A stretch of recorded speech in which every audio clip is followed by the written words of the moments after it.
हमने कितनी ही बार लोगों को ये कहते सुना है, न जाने भगवान अच्छे लोगों को ही जल्दी क्यों बुला लेता है। क्या ये कोई अन्याय है या फिर कोई गहरा आध्यात्मिक रहस्य?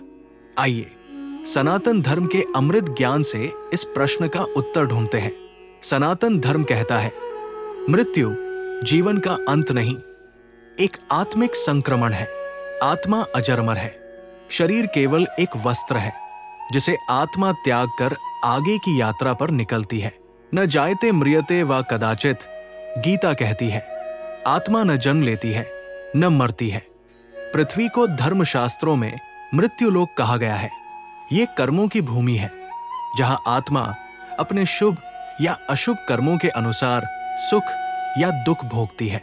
जिन लोगों ने हिंसा, पाप या अधर्म के कार्य किए हैं, उन्हें मृत्यु से मुक्ति नहीं मिलती, बल्कि एक लंबी आयु दी जाती है ताकि वे अपने कर्मों का पूरा हिसाब चुका सके। तो अच्छे लोगों को क्यों जल्दी बुला लिया जाता है? जो आत्माएं पूर्व जन्मों में अथवा इस जन्म में श्रेष्ठ कर्म कर चुकी हैं, उनका जीवन उद्देश्य जल्दी पूर्ण हो जाता है। ऐसे लोग सद्गति प्राप्त कर परम धाम को प्राप्त करते हैं। उनकी मृत्यु कोई दंड नहीं, बल्कि एक इनाम है, मोक्ष की ओर एक कदम। इतिहास साक्षी है कि कितने महान आत्माओं ने कम आयु में ही अपने धर्म, देश और संस्कृति के लिए बलिदान दिया और दिव्यता को प्राप्त हुए। खुदीराम बोस 18 वर्ष, भगत सिंह 23 वर्ष, चंद्रशेखर आजाद 24 वर्ष, आदि शंकराचार्य 32 वर्ष, स्वामी विवेकानंद 39 वर्ष, गुलशन कुमार 41 वर्ष। ये दिव्य आत्माएं स्वर्ग से आए संदेशवाहक की भांति थी। हर जन्म आत्मा को 2 अवसर देता है। 1, सत्कर्म कर चेतना को ऊंचा उठाना और मोक्ष प्राप्त करना। 2, दुष्कर्म कर अधः पतन की ओर जाना और 84 लाख योनियों में भटकना। एक प्रश्न है जिसके बारे में आप शायद बहुत बार विचार करते होंगे। जीवन का उद्देश्य क्या है?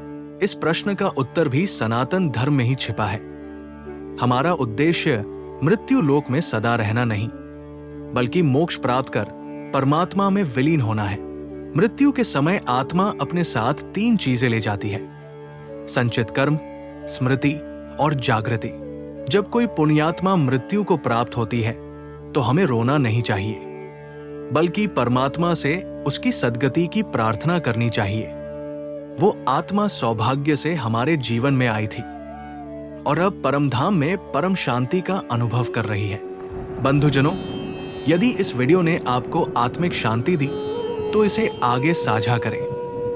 हमारे चैनल को सब्सक्राइब करें और कमेंट में हर हर महादेव लिखकर सनातन धर्म की इस ज्योति को प्रज्वलित रखें। अहम ब्रह्मास्मि। धन्यवाद।